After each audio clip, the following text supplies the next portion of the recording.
Hello guys, welcome back to our channel S adventures. आशा करते हैं कि सब सही होंगे। कोरोना काल में तो पढ़ाई हो नहीं रहा है। और बताइए, सबका लेक्चर वेक्चर तो देख नहीं रहे, व्यूज़ तो आ नहीं रहा है, और व्यूज़ आ भी रहा है तो लाइक्स कमेंट्स नहीं आ रहा है, कोई क्वेश्चन नहीं आ रहा है। अब शायद आप लोग को ज़्यादा समझ में आ रहा है कि क्या हो रहा है, पता नहीं, लेकिन क्वेश्चंस तो नहीं आ रहे ना कमेंट्स आ रहे।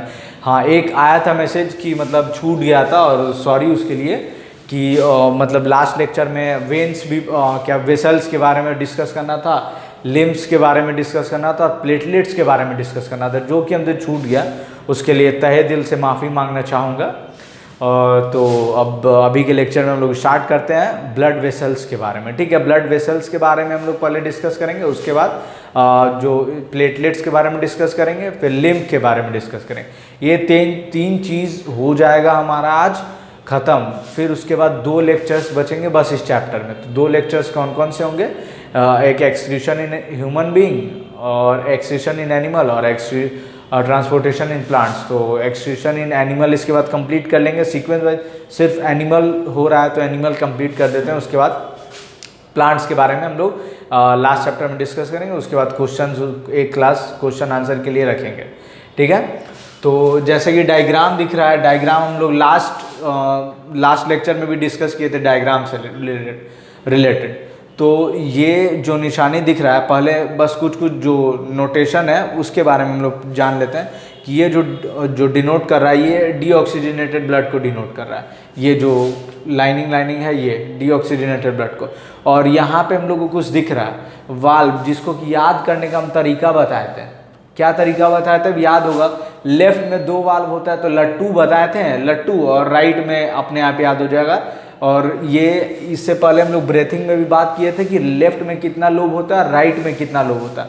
सेम ट्रिक था लट्टू का। ठीक है, लट्टू L2, तो लेफ्ट में 2 वाल्व और राइट में 3 वाल्व। यहाँ पे भी वाल्व देख रहे होंगे, जिसके बारे में हम लोग को पढ़ना है नहीं, बस इतना जानना है कि हाँ, इसको सेमी लूनर वाल्व्स बोलते हैं, सेमी लूनर वाल्व्स। अब हम लोग बात करते हैं 1 बाय 1। तीन टाइप का वेसल्स होता है ना, आर्टरीज, वेन्स और कैपिलरीज। ठीक है, 10th क्लास में। ओके, तो आर्टरीज, वेन्स और कैपिलरीज। तो आर्टरीज मेनली, वर्ड पे ध्यान देना, मेनली, ना कि ओनली। जहाँ भी ओनली आ जाए पहले सतर्क हो जाना, किसी भी क्वेश्चन और आंसर में, या टिक द करेक्ट में, या ट्रू और फॉल्स में, कि अगर ओनली आ रहा है तो समझ जाना कि इसमें कई लफड़ा हो सकता है।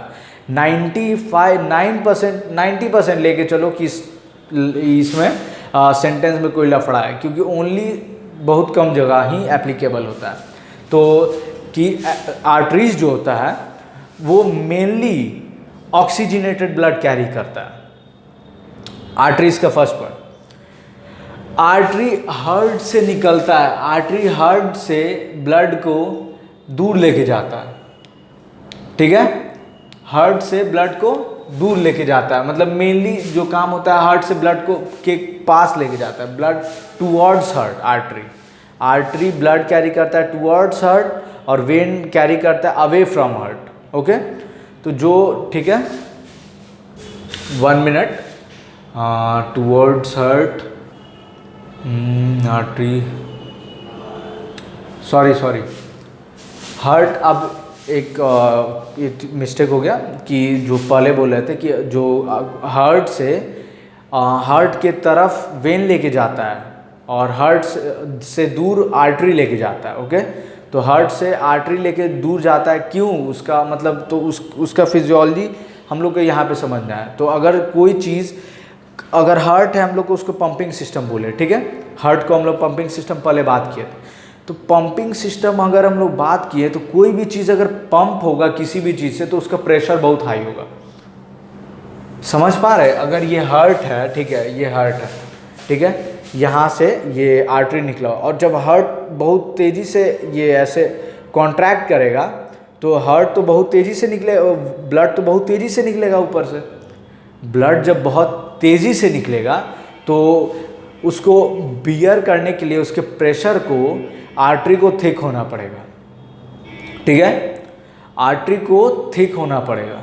तो फर्स्ट तो ये है, 2 पॉइंट हो गया। पहला क्या कि जो आर्टरी होता है हमेशा अबे फ्रॉम हार्ट ब्लड कैरी करता है, ओके, अबे फ्रॉम हार्ट। और वेन्स जो होता है हमेशा टुवर्ड्स हार्ट ब्लड कैरी करता है। Veins mainly deoxygenated blood carry करता है और arteries mainly oxygenated blood carry करता है, ठीक है। पहले हम लोग डिस्कस कर लेते हैं, उसके बाद सारा पॉइंट लिख के इस लेक्चर को थोड़ा जल्दी ख़त्म करेंगे। तो ये हो गया, 2 पॉइंट हो गया हम लोग का बात, ठीक है। कौन कौन सा, कि डीऑक्सीजनेटेड ब्लड ऑक्सीजनेटेड ब्लड कौन कैरी करता है, थिक कौन होगा। फिर आया उसमें वाल्व्स का बात। तो तुम बताओ वाल्व्स किस में ज़्यादा ज़रूरी होगा, जो हार्ट से ब्लड को दूर लेके जा रहा है, जो कि मतलब जिसमें पहले से प्रेशर दिया गया है, या जिसमें से प्रेशर कम होगा। ऑब्वियसली जिसमें प्रेशर कम होगा। अब क्यों, क्योंकि प्रेशर अगर कम रहेगा किसी भी चीज़ में तो बैक फ्लो करने लगता है। अब जब टीचर क्लास में होते हैं तो बच्चा बहुत शांति से बैठता है, प्रेशर होता है कि नहीं नहीं अगर किए तो कुटाइवा बबुआ। लेकिन जैसे टीचर बाहर जाता है या लाइन कटता है, शक्ल दिखने का जो नहीं होता है तो पैर रगड़ना और हुआ स्टार्ट हो जाता है। तो ये मेन है, मतलब कि प्रेशर यहाँ पे वेन्स में प्रेशर नहीं है, तो प्रेशर नहीं होने के लिए वाल्व, तो वाल्व का काम क्लास में कौन करता है, सीसीटीवी कैमरा। सीसीटीवी कैमरा लगा हुआ है, तुरंत देखो कौन किया और एथी कर लो। तो बैक फ्लो को रोकता है वाल्व, क्योंकि प्रेशर कम है वेन में जब प्रेशर कम होगा तो बैक फ्लो का चांस तो ज़्यादा रहेगा ना, तो वो जो वाल्व होता है एक ही साइड से खुल पाता है, तो बैक फ्लो को रोकता है वेन्स में। तो 2 पॉइंट्स हो गया। फिर दोनों वेन्स और आर्टरीज दोनों 3 लेयर्ड होते हैं, ठीक, दोनों में 3-3 लेयर होता है। थिकनेस ज़्यादा किस में होता है, आर्टरी में होता है, थिकनेस कम किस में होता है, वेन में होता है, ठीक है। तो ये वाला हम लोग थोड़ा सा देख लेते हैं। देखो जैसे कि ब्लड हम लोग ले लेते हैं, तो कहीं से स्टार्ट करते हैं, राइट वेंट्रिकल से स्टार्ट करते हैं। राइट वेंट्रिकल से पहले ये टिश्यूज़ है, टिश्यूज़ यूज़ किया ऑक्सीजन, ठीक है, ऑक्सीजन यूज़ किया, डीऑक्सीजनेटेड ब्लड आया राइट ऑरिकल में, राइट ऑरिकल से गया राइट वेंट्रिकल में इसके थ्रू, ठीक है भाई, ट्राइकस्पिड वाल्व के थ्रू, ट्राइकस्पिड वाल्व से राइट वेंट्रिकल से लंग्स में गया, लंग्स में फिल्टर हुआ, फिल्टर होके पाल्मोनरी आर्टरी से, पाल्मोनरी वेन से, देखो इसीलिए बोले थे मेनली यहाँ पे पाल्मोनरी वेन ऑक्सीजनेटेड ब्लड कैरी कर रहा है। तो पाल्मोनरी वेन से लेफ्ट ऑरिकल में आया और लेफ्ट ऑरिकल से फिर लेफ्ट वेंट्रिकल में बाइकस्पिड के थ्रू गया और लेफ्ट वेंट्रिकल से फिर से टिश्यूज़ में गया ऑक्सीजनेटेड ब्लड। अब यहाँ पे तो सिर्फ ब्लड कैरी हो रहा है, लेकिन यूज़ कैसे होता है, मतलब ऑक्सीजन निकालते कैसे, तो ऑक्सीजन निकालने के लिए एक प्रोसेस होता है डिफ्यूज़न, ठीक है, जो कि कंसंट्रेशन ग्रेडियंट पे डिपेंड होता है। अब उसके कारण बहुत सारा चीज़ होता है, जब मतलब डिफ्यूज़न के कारण लिम्फ भी बॉडी में बनता है। कैसे लिम्फ बॉडी में बनता है, तो कैपिलरीज होता है, कैपिलरीज सुने होंगे, बहुत पतला होता है, झिल्ली टाइप होता है, तो ब्लड में हर जगह पे होता है, बॉडी में हर जगह पे होता है। तो उसके कारण क्या होता है कि एक्सचेंज होता है, एक्सचेंज ऑफ फ्लूइड्स, ठीक है। तो एक्सचेंज ऑफ फ्लूइड्स, लिम्फ है क्या, हमारे जो ब्लड का कुछ प्रोटीन, लिक्विड्स, वाइट फ्लूइड, जिसमें कि मतलब WBC ये सब होता है लिम्फ में, तो उसमें RBC नहीं होता है, ठीक है। तो हमारे जो कैपिलरीज में छोटा छोटा पोर होता है, कंसंट्रेशन ग्रेडियंट के कारण उधर कम अमाउंट होता है और इधर ज़्यादा अमाउंट होता है, तो हाई से लो में ट्रैवल होता है कंसंट्रेशन ग्रेडियंट के कारण, तो ब्लड का जो कुछ लिक्विड होता है उधर चला जाता है। फिर उसके बाद उसको आगे जाके ब्लड में मिलना ही है, लेकिन एक होता है मेंटेन प्रोटीन और कंसंट्रेशन ग्रेडियंट मेंटेन करने के लिए ऐसा होता है। लिम्फ अलग, लिम्फ का भी सर्कुलेटरी सिस्टम होता है हमारे बॉडी में, ठीक है। तो ये इसका बात हम लोग कर लिए कि पल्मोनरी वेन्स, अभी लिखते हैं कि कौन सा कैसे इसका फ्लो है, उसके बाद फिर और बात करते हैं। हाँ, तो अभी हम लोग बात करेंगे ब्लड वेसल्स के बारे में 1 बाय 1। पहले बात करेंगे इसके बारे में, आर्टरी के बारे में, फिर वेन के बारे में, फिर उसके बाद बात करेंगे हम लोग कैपिलरीज के बारे में। कैपिलरीज के बाद हम लोग बात करेंगे प्लेटलेट्स के बारे में, फिर लिम्फ के बारे में, ठीक है। बस लाइक, कमेंट, शेयर, सब्सक्राइब करते जाओ और क्या। हाँ, तो टाइप्स ऑफ ब्लड वेसल्स के बारे में हम लोग बात करेंगे। तो 3 टाइप्स ऑफ ब्लड वेसल्स होते हैं, आर्टरी, वेन और कैपिलरी। अब हम लोग पढ़ते हैं कि आप मतलब अलग अलग तरीके का इसके नाम के आगे कुछ कुछ लगा रहता है, पता नहीं क्या होता है, तो उसके बारे में हम बताते हैं आपको। तो होता है hepatic artery, hepatic vein, pulmonary artery, pulmonary vein. तो ये सब हम लोग देखते हैं। तो वो होता क्या है, एक्चुअली वो डिनोट करता है कि किस ऑर्गन से रिलेटेड है। जैसे पाल्मोनरी डिनोट करता है कि वो लंग से रिलेटेड है, हेपेटिक डिनोट करता है कि वो किडनी से रिलेटेड है, कैरोटिड डिनोट करता है कि वो ब्रेन से रिलेटेड है। तो डिपेंड करता है कि वो किससे रिलेटेड है, उसके आगे ये नाम लग जाए। क्योंकि अब अगर डॉक्टर के पास जाएगा, अब डॉक्टर बोलेगा आर्टरी का सर्जरी करना है या आर्टरी में प्रॉब्लम हो, कौन से आर्टरी में कहाँ जाएगा? इतना सारा जब बॉडी खुलता है तो इसमें इतना वायरिंग ऐसा दिखता है कि मतलब अच्छा खासा मैकेनिकल इंजीनियर पगला जाए। तो फिर ऐसा प्रॉब्लम आता है। तो आर्टरी, वेन्स और कैपिलरीज के बारे में हम लोग अभी डिस्कस करेंगे। तो पहला पॉइंट होगा हम लोग आर्टरी में जितना पॉइंट बात किए हम लोग अभी उसके बारे में लिखेंगे और बात करेंगे। ओके, तो पहला पॉइंट था आर्टरी का हम लोग का कि mainly they carry oxygenated blood. Okay, या जनरली ज़्यादा सही रहेगा। जनरली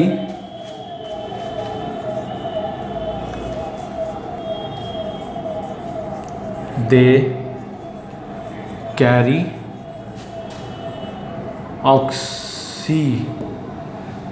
चलो पूरा ही लिख देते हैं, ऑक्सीजनेटेड ब्लड। ठीक है, तो फिर ऑक्सीजनेटेड ब्लड। दूसरा पॉइंट क्या था कि away from heart, mainly carry heart blood away from heart.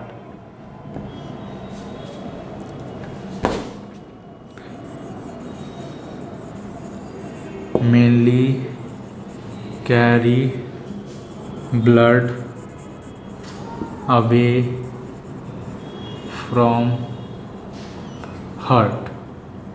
ठीक है, तीसरा पॉइंट था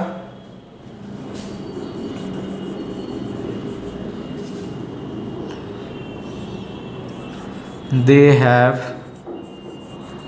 थिक ल्यूमेन। ल्यूमेन मतलब छिद्र, ये जो छेद होता है ये थिक होता है, मतलब बहुत छोटा पोर होता है। ओके, 3 पॉइंट हो गया। अब चौथा पॉइंट क्या था कि इसके पास वाल्व होता है कि नहीं, हम लोग बात किए थे। अगर वाल्व है तो क्यों होगा और नहीं है तो क्यों नहीं होगा। तो वाल्व बात किए थे कि हार्ट जब पंप करता है तो बहुत प्रेशर के साथ पंप करता है ब्लड को। ठीक है, बहुत प्रेशर के साथ जब पंप करता है तो उसको बियर करने के लिए भी वैसा होना चाहिए ना जो उसको बियर करेगा। तो इसलिए उसको बियर करने के लिए इतना थिक होता है। और जब प्रेशर ऑलरेडी लग ही रहा है तो वाल्व्स का क्या ज़रूरत है? वाल्व्स का तब ज़रूरत होगा जब बैक फ्लो ना हो। वाल्व्स का काम है बैक फ्लो रोकना। तो इसमें बैक फ्लो कहाँ से होगा? ऑलरेडी इतना हार्ड प्रेशर लग रहा है, तो कहाँ से इतना प्रेशर लग रहा है कि एक 1.5 मीटर ऊपर कर दे रहा है ब्लड। तो समझ लो कितना प्रेशर होगा। तो 3 पॉइंट हो गया। Generally they carry oxygenated blood, mainly carry blood away from heart, they have thick lumen. फिर चौथा पॉइंट हो जाएगा, चौथा पॉइंट क्या हो जाएगा? 4। ठीक है, चौथा पॉइंट बताते हैं।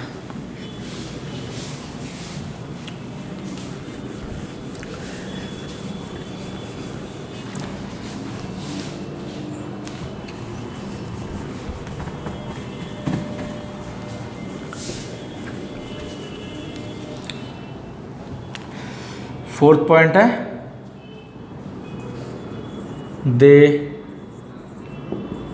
Did not contain valves. ठीक है, वाल्व्स नहीं होता है इसमें। ठीक है, एक्सेप्शन, उसका एक्सेप्शन जो अभी हम बोले कि जनरली ये ऑक्सीजनेटेड ब्लड कैरी करता है, लेकिन इसका एक एक्सेप्शन है।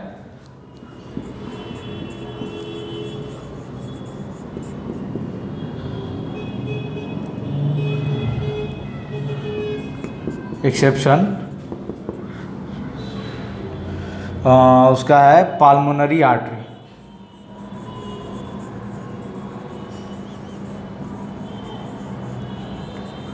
पाल्मोनरी आर्टरी जो कि डीऑक्सीजनेटेड ब्लड कैरी करता है, जो कि डीऑक्सी, ऐसे लिख दे रहे हैं, डीऑक्सी ब्लड कैरी करता है। ठीक है, 5 पॉइंट हो गया इसका। अब हम ये नोट कीजिए और हम लोग अभी बात करेंगे वेन्स के बारे में।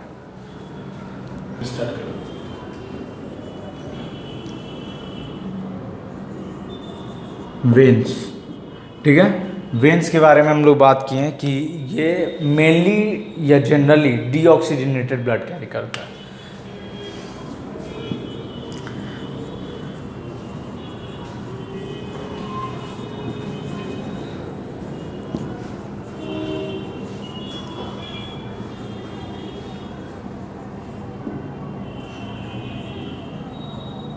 ठीक है, generally they carry deoxygenated blood. दूसरा पॉइंट है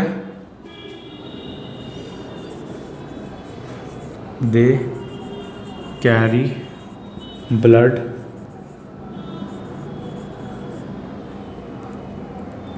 टूवर्ड्स हार्ट।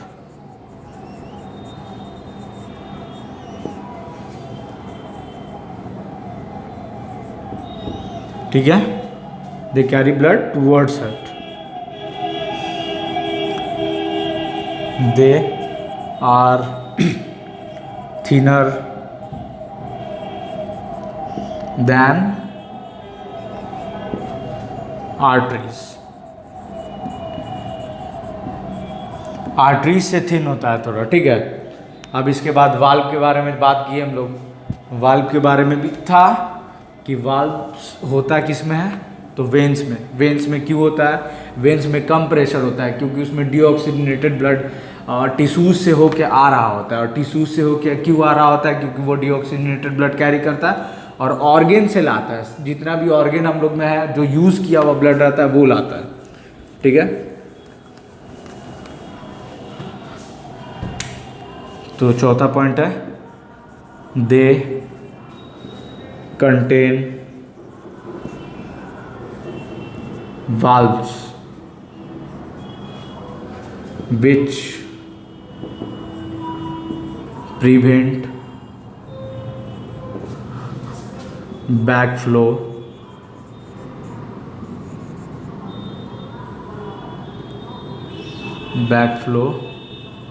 of blood। ठीक है, बैकफ्लो ऑफ ब्लड, उसमें हम शायद लिखाना भूल गए या क्या, सिर्फ बोले 3 लेयर सब में होता है, आर्टरीज, कैपिलरीज और इसमें वेन्स में। तो 3 लेयर इसमें लिख दे रहे हैं, दे आर 3 लेयर्ड। ठीक है, they contain valves which prevent backflow of blood and they are 3 layered. ठीक है, कितना पॉइंट? और इसका भी वही एक्सेप्शन है, pulmonary vein. Pulmonary vein carry oxygenated blood. ठीक है, ऑक्सीजनेटेड ब्लड कैरी होता है। अब हम लोग बात करेंगे कैपिलरीज के बारे में। वेन्स हो गया, आर्टरीज हो गया, अब बच गया कैपिलरीज।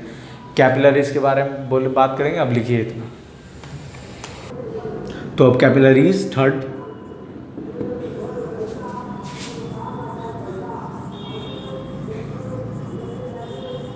कैपिलरीज के बारे में बात करें। कैपिलरीज का मतलब फंक्शन होता है जैसे कि डिफ्यूज़न में हेल्प करना। ठीक है, डिफ्यूज़न में हेल्प करता है और ये 3 लेयर्ड होता है, बट मिलीमीटर से भी कम इसका थिकनेस होता है। तो thickness is less than a millimetre या 1 सेल थिक। थिकनेस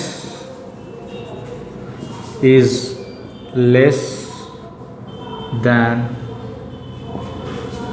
ए मिलीमीटर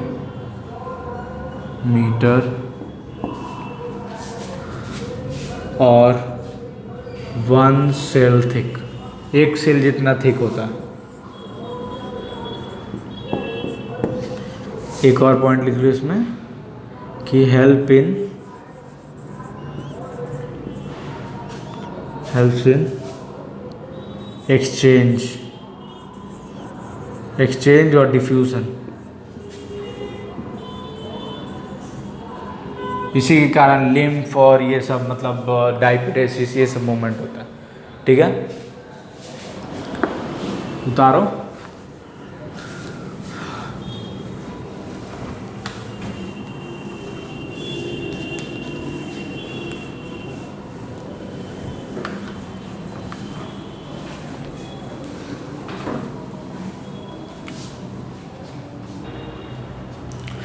तो हम लोग इसके बारे में डिस्कस तो कर लिए थे कि मतलब ब्लड फ्लो कैसे कैसे होता है, बट लिखे नहीं थे। तो वही इसके बारे में अभी हम थोड़ा डिस्कस कर लेते हैं और लिख लेते हैं इसको। सबसे ज़्यादा इम्पोर्टेंट है, आगे भी काम देगा इसके बारे में। तो सबसे पहले क्या था कि राइट ऑरिकल ब्लड फ्लो को पहले समझना है और याद करना है। सबसे पहले राइट ऑरिकल और दिमाग में डायग्राम बनाना है। राइट ऑरिकल से blood deoxygenated blood tricuspid valve से होते हुए राइट वेंट्रिकल में आता है। अब कैसे है, अब मेरे सामने, अब कोई भी सामने में है, अब वो जो सामने खड़ा रहेगा तब इमेजिन करना है दिमाग में कि राइट मेरा जो लेफ्ट होगा उसका राइट होगा। तो राइट ऑरिकल से ब्लड उसके राइट वेंट्रिकल में आया, किससे, ट्राइकस्पिड वाल्व होकर। ट्राइकस्पिड वाल्व दिमाग में इमेजिन करना है, ट्राइकस्पिड वाल्व खुला, उससे आया। और फिर वहाँ से कहाँ गया, पाल्मोनरी आर्टरी। मेनली अभी बात की है, ज़्यादातर आर्टरी जो होता है ऑक्सीजनेटेड ब्लड कैरी करता है, लेकिन एक्सेप्शन है पाल्मोनरी आर्टरी जो कि डीऑक्सीजनेटेड ब्लड कैरी करता है। हम लोग को यहाँ पे दिख रहा है। ठीक है, अब यहाँ से जो डीऑक्सीजनेटेड ब्लड है वो लंग्स के पास गया, प्यूरिफाई होकर ऑक्सीजनेटेड ब्लड है। अब फिर से यहाँ पे एक्सेप्शन बात आ गया। अब एक्सेप्शन क्या था कि एक्सेप्शन यही था कि पाल्मोनरी वेन्स मेनली कैरी करता है डीऑक्सीजनेटेड ब्लड, लेकिन यहाँ पे कैरी कर रहा है ऑक्सीजनेटेड ब्लड। ठीक है, फिर पाल्मोनरी वेन से जो ऑक्सीजनेटेड ब्लड होता है वो लेफ्ट ऑरिकल में जाता है। लेफ्ट ऑरिकल से बाइकस्पिड वाल्व लेफ्ट L2, याद रखना है L2 लट्टू। ठीक है, लट्टू लेफ्ट में 2, बाइकस्पिड वाल्व से होते हुए लेफ्ट वेंट्रिकल ऑक्सीजनेटेड ब्लड पहुंचाता है, बाइकस्पिड वाल्व से नीचे जाके लेफ्ट वेंट्रिकल। फिर लेफ्ट वेंट्रिकल से बॉडी टिश्यूज़ में जाता है, बॉडी टिश्यूज़ यूज़ करता है उसको और डीऑक्सीजनेटेड ब्लड में चेंज करता है। अब यहाँ पे सबसे बड़ा क्वेश्चन आ रहा है कि हो कैसे रहा है। अभी हम एक बताए थे diffusion through diffusion exchange of gases occurs. अब डिफ्यूज़न किस पे डिपेंड करता है, मेनली एक चीज़ पे डिपेंड करता है कि जो इसका थिकनेस है वो कितना है, वेसल्स का जो थिकनेस है वो कितना है। It depends on thickness of vessels. ठीक है, ये भी लिख देता है, it depends on thickness of vessels. Okay, ये हो गया हम लोग का बात। अब हम लोग को बात करना है इसके बारे में, एक बार और थोड़ा इमेजिन कर लो और समझ लो। राइट ऑरिकल से blood deoxygenated blood tricuspid valve होते हैं। तो अगर ट्राइकस्पिड तुम लोग को हटाना भी है तो तुम लोग हटा सकते हो, लेकिन एक आगे और मतलब एक थोड़ा हल्का ज़्यादा नॉलेज होगा तो कोई दिक्कत नहीं होगा ऐसे। तो राइट ऑरिकल से डीऑक्सीजनेटेड ब्लड ट्राइकस्पिड वाल्व के थ्रू राइट वेंट्रिकल में गया। ठीक है, ऊपर से ही ना ब्लड नीचे जाएगा, ब्लड ऊपर से राइट ऑरिकल से राइट वेंट्रिकल में गया। उसके बाद पाल्मोनरी आर्टरी जो कि डीऑक्सीजनेटेड ब्लड कैरी करता है, कुछ याद ना हो ये याद होना चाहिए कि ये एक्सेप्शन है, आर्टरी ऑक्सीजनेटेड ब्लड कैरी करता है लेकिन एक्सेप्शन है उसका पाल्मोनरी आर्टरी। ठीक है, फिर लंग्स में गया, प्यूरिफाई हुआ किसके थ्रू, तो डिफ्यूज़न के थ्रू। डिफ्यूज़न में क्या हो गया कि प्रेशर, पार्शियल प्रेशर लिखा है कि इंडिविजुअल गैसेस का जो प्रेशर होता है ना उसको पार्शियल प्रेशर बोलते हैं। पार्शियल प्रेशर के कारण डिफ्यूज़न होता है। अब क्यों डिफ्यूज़न होता है वो आगे पढ़ना होगा कि हाँ उसका एक नंबर है, एक नंबर में दिया हुआ कि इतना पार्शियल प्रेशर है और ऑक्सीजन का इतना पार्शियल प्रेशर है, कार्बन का इतना पार्शियल प्रेशर है। तो कहीं पे किसी का ज़्यादा होता है, उसी हिसाब से फैक्टर डिपेंड्स करता है कि कहाँ पे कौन सा गैस डोमिनेंट होगा और किसका एक्सचेंज होगा।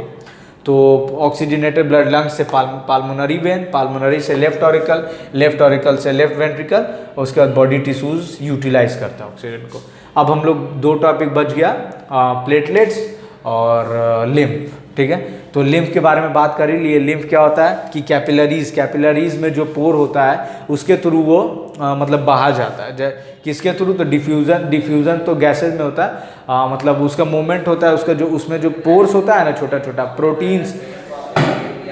तो लिम्फ के बारे में बात कर रहे थे कि वो भी मतलब कैपिलरीज से छन के एक तरीके से छनना हुआ, और उसका अपना सर्कुलेटरी सिस्टम चलता है, ना कि वो ब्लड के थ्रू फ्लो करता है। और उसमें लगभग ब्लड जैसा कंपोजिशन ही है, बट आरबीसी नहीं होता है उसमें, और कुछ प्रोटीन्स कम होता है इन कंपैरिजन टू प्लाज्मा, ठीक है। प्लाज्मा से थोड़ा कम होता है। अब इसको उतारो, थोड़ा सा इमेजिन करो, और उसके बाद हम लोग अभी प्लेटलेट्स और इसके बारे में, लिम्फ के बारे में बात करेंगे। लिम्फ, तो लिम्फ के बारे में बात की है कि ये भी एक इंटरसेलुलर फ्लूइड है।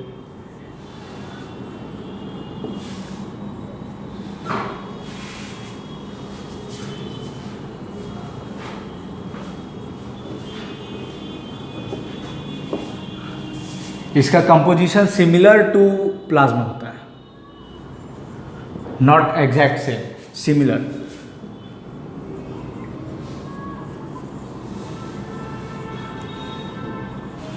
Its composition is similar to plasma.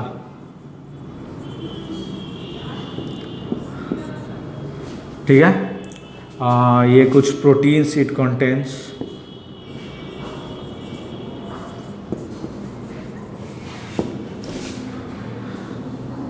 WBC,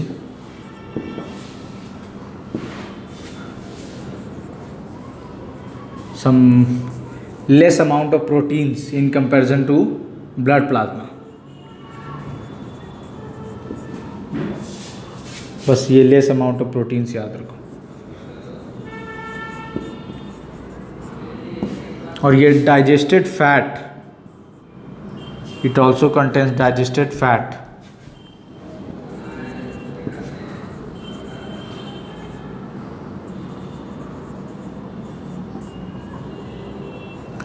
contains digested food लिख देते हैं, डाइजेस्टेड फैट लिखने से बढ़िया डाइजेस्टेड फूड पार्टिकल्स।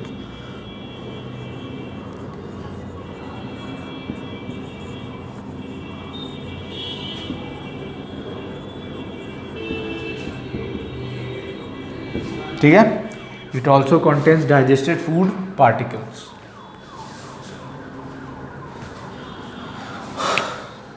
तो ये लिम्फ भी हो गया हम लोग का। अब बचा है क्या? प्लेटलेट्स। प्लेटलेट्स के बारे में तो मतलब सबको एक होता है, ओवरव्यू होता है कि हाँ नॉर्मल कितना होता है और उससे कितना कम होने पर ज़्यादा प्रॉब्लम होता है। तो नॉर्मल तो सब जानता है कि लगभग 1.5 लाख से 4.5 लाख उसका नॉर्मल काउंट होता है, तो उसके बारे में लिखेंगे। और प्लेटलेट्स का एक और रोल होता है कि वो ब्लड क्लॉटिंग में हेल्प करता है। ब्लड क्लॉटिंग क्या होता है? तो जब भी हम लोग को कट लगता है तो लगभग 8 से 15 मिनट के अंदर में ब्लड क्लॉट हो जाता है। अब वो क्लॉट क्या है? तो प्लाज्मा के कारण क्लॉट होता है। तो इसको पहले लिख लिए होंगे आप लोग, तो लिख लो और उसके बाद हम प्लेटलेट्स के बारे में डिस्कस करेंगे। तो लास्ट टॉपिक इसका हम लोग प्लेटलेट्स।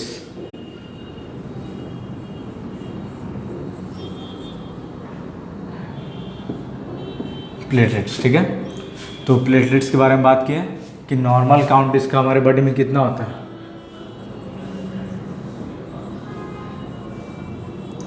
काउंट होता है 1.5 लाख टू 4.5 लाख, ठीक है। इसका सेकंड पॉइंट होता है कि ये इट हेल्प्स इन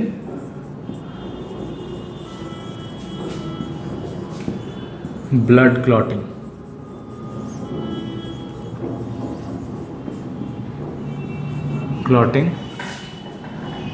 ठीक है। इसके लिए 2 पॉइंट सिर्फ हम लोग को पढ़ना है। एनसीईआरटी में तो सिर्फ 1 पॉइंट लिखा है, एक पॉइंट एक्स्ट्रा कि इसका नॉर्मल काउंट कितना होता है और ये ब्लड क्लॉटिंग में हेल्प करता है बाय बहुत सारा फैक्टर्स होता है, जिसमें से एक फैक्टर ये भी होता है, ठीक है।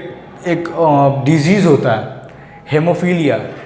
हेमोफीलिया का 3 नाम होता है, तीनों नाम जान लो। अगर ऐसा कोई मतलब ब्लड डिसऑर्डर होता है जिसमें ब्लड जमता नहीं है, हेमोफीलिया, रॉयल डिजीज़,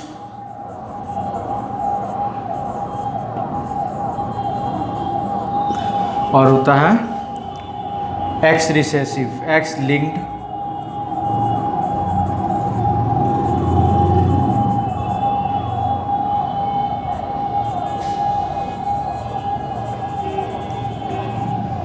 जब हम 9th में थे तो एक एग्ज़ाम दिए थे, उसमें एक क्वेश्चन था ऐसा कि haemophilia is also known as, और एक और ब्लीडर्स डिजीज।